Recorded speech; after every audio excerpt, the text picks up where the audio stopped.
శ్రీమాత్రే నమ. ఈ వీడియోలో మనం మకర రాశి వారికి అతి తొందరలో జరగబోయే ఒక అద్భుతం గురించి తెలుసుకుందాం. సాధారణంగా మకర రాశి వారికి ఏది కూడా సునాయాసంగా అదృష్టంగా రావడం జరగదు. ప్రతిదీ కూడా కష్టపడి జీవితంలో సాధించవలసి ఉంటుంది. మీరు ఎంత గొప్పగా ఎదిగితే పైకొస్తే మీకు అంతమంది శత్రువులు ఎదురై మీ పతనానికి అనుక్షణం ప్రయత్నం చేస్తూ ఉంటారు. అంటే మీ ఎదుగుదలని ఓర్వలేని వారు చాలామంది మీ చుట్టూనే ఉండడం జరుగుతూ ఉంటుంది. వాళ్ళు అనుకున్న విధంగానే గత కొంతకాలంగా ఏర్పడినటువంటి గ్రహస్థితి ఈ మకర రాశి వారికి జీవితంలో చాలా గొప్ప గుణపాఠాన్ని అనుభవాన్ని నేర్చుకొని మళ్ళా తిరిగి మీ యొక్క కొత్త జీవితాన్ని ప్రారంభించే విధంగా ఈ గ్రహస్థితి మీకు అతి తొందరలో మారడం జరుగుతుందన్నమాట. దానికి అనుగుణంగా మరి గత 7.5 సంవత్సరాలుగా ఇబ్బంది పెట్టినటువంటి ఏలినాటి శని మీకు ఈ మార్చి 29వ తారీఖులో మీనరాశిలోకి శనిగ్రహ ప్రవేశంతో మీకు విముక్తి రావడం జరుగుతుంది.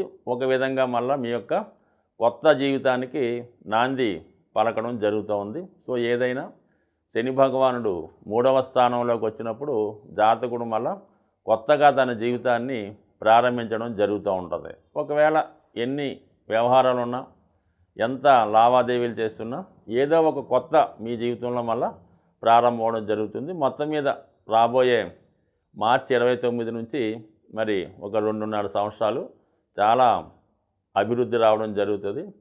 గతంలో పోగొట్టుకున్నది ఏదైనా తిరిగి సంపాదించే అవకాశం ఉండదు.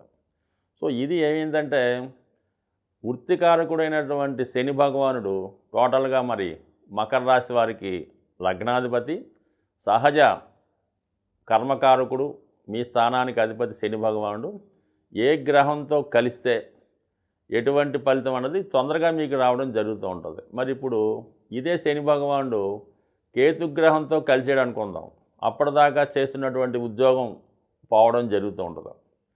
అదే శని భగవానుడు రాహుతో కలిస్తే అనూహ్యంగా మీ యొక్క ఉద్యోగంలో అభివృద్ధి పెరుగుతుంది, మీకు టాలెంట్ పెరుగుతుంది.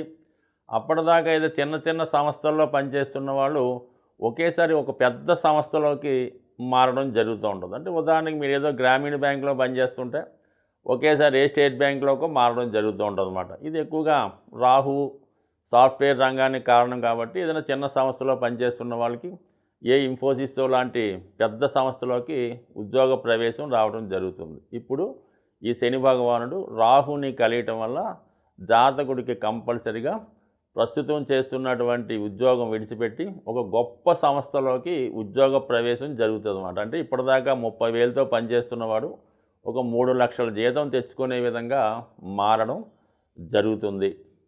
అలాగే మరి కొత్తగా మీరు ఏమన్నా వ్యాపారాలు ప్రారంభించడానికి కూడా ఈ గ్రహస్థితి చెప్తూ ఉంటుంది. అంటే ఎటువంటి వ్యాపారాలు అంటే ముఖ్యంగా జలతత్వ రాశిలో మరి రాహు ఈ శని ప్రవేశించడం వల్ల మరి ఇది పాయిజన్ సంబంధించింది కాబట్టి కెమికల్ సంబంధించినటువంటి పరిశ్రమలు, అంటే మామూలుగా ఫార్మాకి సంబంధించిన పరిశ్రమలు, లిక్కర్కి సంబంధించిన పరిశ్రమలు, చేపలకు సంబంధించినవి, రొయ్యలకు సంబంధించిన ఎక్స్పోర్ట్ అండ్ ఇంపోర్టు, అలాగే ప్రమాదకరమైనటువంటి ఔషధాలు, అలాగే బ్లాక్ మార్కెటింగ్ ద్వారా చేసే కొన్ని ప్రభుత్వంచే నిషేధించబడినటువంటి డ్రగ్స్ తయారు చేసి వాటిని ఎక్స్పోర్ట్ చేయడం, ఇటువంటి వాటిలో అభివృద్ధి కలిగే అవకాశం ఉంటుంది. చాలా వరకు కొత్త మార్పు మాత్రం జరుగుతుంది. కంపల్సరీగా అభివృద్ధి అన్నది కంపల్సరీగా ఉంటుంది. అయితే ఫర్ ది సేమ్ టైం మీ యొక్క తోడబుట్టిన వారితో కానీ మీ స్నేహితులతో కానీ విరోధాలు ఇబ్బందులు కలగడం కానీ లేదా వారికి ఏదన్నా ఇబ్బంది కలిగే అవకాశం ఉంటుంది. అంటే వాళ్ళకు ఏదన్నా ప్రమాదాలు జరగడం కానీ ఉద్యోగం పోవడం కానీ వాళ్ళకి జరుగుతూ ఉంటుంది అన్నమాట. ఎందుకంటే తృతీయంలోకి పాపగ్రహాలు రావడం వల్ల మీ తర్వాత జన్మించిన వారు ఇబ్బంది పడే అవకాశం ఉంటుంది. అలాగే ఈ సమయంలో కొత్త వ్యాపార అభివృద్ధికో దేనికన్నా సరే మీ యొక్క స్థిరాస్తిని అమ్మే ప్రయత్నం చేస్తారు. అంటే గతంలో మీరు ఏదో కొంత స్థిరాస్తి ఏదో 1 కోటి రూపాయలు కొని ఉంటారు, ఇప్పుడు దాన్ని ఒక 20-30 కోట్లకు వచ్చి ఒకేసారి అమ్ముడుపోవడం జరిగే అవకాశం ఉన్నది.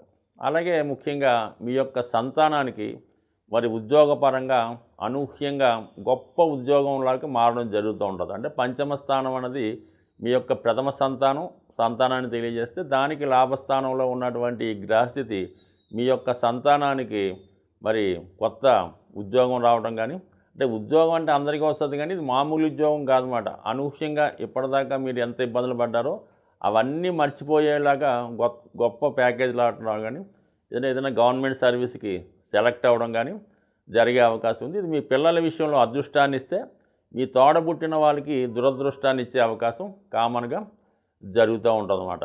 సో ఆ విధంగా ఇది ఉన్నది.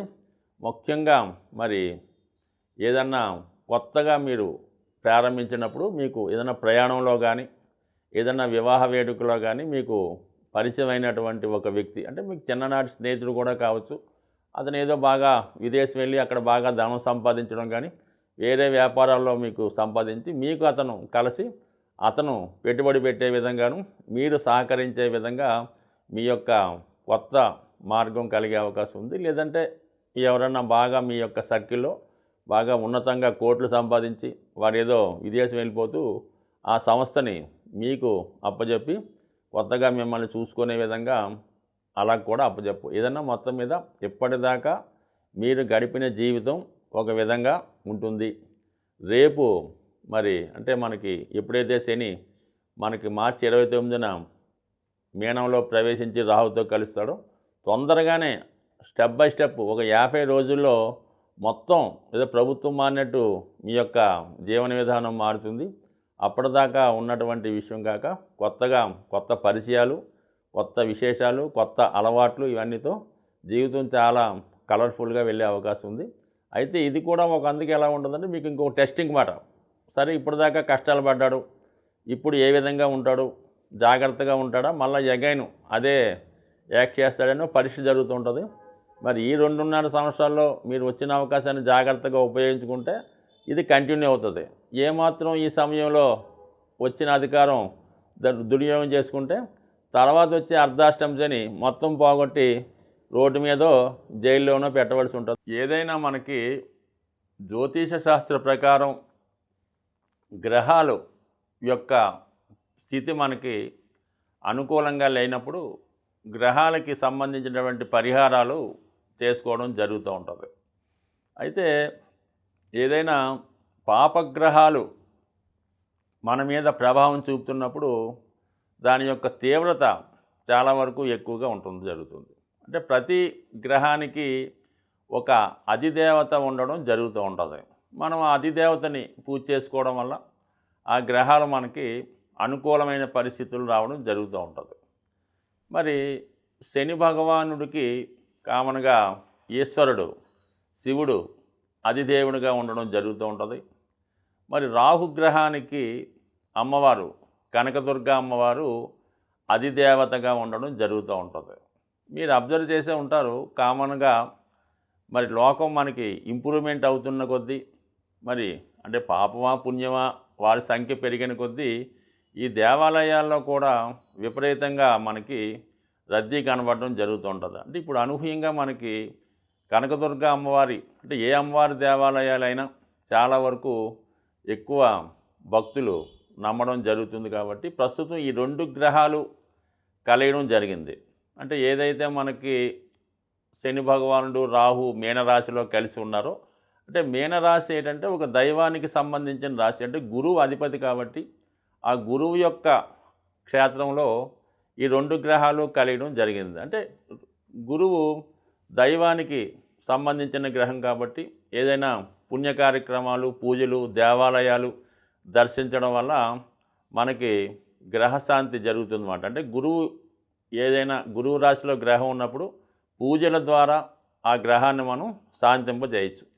ఇప్పుడు మీనరాశిలో ఉండడం వల్ల పూజల వల్ల మరి ఆ గ్రహాలు శాంతిస్తాయి. అయితే మరి ఈ 2 గ్రహాలు కలిసాయంటే శివుడు అమ్మవారు 2 కలిశారు కాబట్టి ఆ ఇద్దరు కలిసి ఉన్నటువంటి పుణ్యక్షేత్రాలు దర్శించి అక్కడ విధి విధానంగా అభిషేకం, కుంకుమ పూజ 2 చేయడం వల్ల ఈ గ్రహశాంతి జరిగే అవకాశం ఉంది. అలా కలిసి ఉన్నటువంటి క్షేత్రాల్లో శ్రీశైలం అంటే మనకి దగ్గరగా ఉన్నటువంటిది ఉభయ తెలుగు రాష్ట్రాలకి అనుకూలమైన క్షేత్రం ఇది మనకి మన శ్రీశైల క్షేత్రం, అలాగే ద్రాక్షారామం, అలాగే పాలకొల్లు. అంటే పంచారామాలు అవ్వచ్చు, ఇలాగా పుణ్యక్షేత్రాలు అవ్వచ్చు, ద్వాదశ జ్యోతిర్లింగాలు అవ్వచ్చు, దేన్నైనా దర్శించి అటు అమ్మవారిని శివుణ్ణి పూజించడం, అలాగే మన విజయవాడ కూడా దర్శించుకొని ఎక్కువగా ఈ గ్రహాల పరిహారానికి నిమ్మకాయల దండ అమ్మవారికి మనం అలంకరించడం వల్ల చాలా వరకు ఏంటంటే ఈ చికాకులు అంటే ఏదైతే స్త్రీల వల్ల ఇబ్బందులు, ధనం వల్ల ఇబ్బందులు, బ్యాడ్ హ్యాబిట్స్, చెడు అలవాట్లు వాటిలో ఉన్నవాళ్ళు ఈ నిమ్మకాయల దండ వేయటం వల్ల తగ్గుతుంది. అలాగే స్త్రీలకి ఈ ఋతు సంబంధించినటువంటి వ్యాధులు, బాగా కోలుకోలేని వ్యాధులు, ఎప్పుడూ చాలా బలహీనంగా ఉండడం, అదే సంసార జీవితానికి దూరంగా ఉండడం, ఇటువంటి వారు ఈ విధంగా అమ్మవారికి నిమ్మకాయల దండ ఇవ్వడం వల్ల అది పరిహారం అవుతుంది.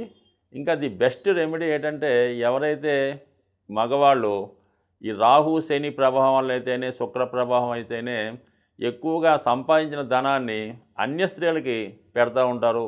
అంటే కొంతమందికి అంటే వేరే రిలేషన్ కాదు, అది గిఫ్ట్ రూపంలోనో, ఆఖరికి కొత్తగా ఉద్యోగం వచ్చినటువంటి సాఫ్ట్వేర్ అబ్బాయిలు అంటే ఏ ఎంప్లాయీ అయినా వాళ్ళు వచ్చిన జీతంలో సగం ఈ గర్ల్ ఫ్రెండ్స్కి గిఫ్ట్గా ఇవ్వడం, వేరే వాళ్ళకి ఇలా ఖర్చు పెట్టడం జరుగుతుంది. కాబట్టి అటువంటి వాళ్ళు అంటే ఇది కామన్గా పెద్దవాళ్ళు అన్ని వాళ్ళకి కూడా ఈ ధనం దుర్యోగం చేయడం, స్త్రీ బలహీనత తగ్గాలంటే మంచి స్ఫటికమాల, శుభ్రమైనటువంటి స్ఫటికమాల ధరించడం వల్ల స్త్రీ వ్యసనం నుంచి, వాటి ఆకర్షణ నుంచి బయటపడే అవకాశం ఉంది.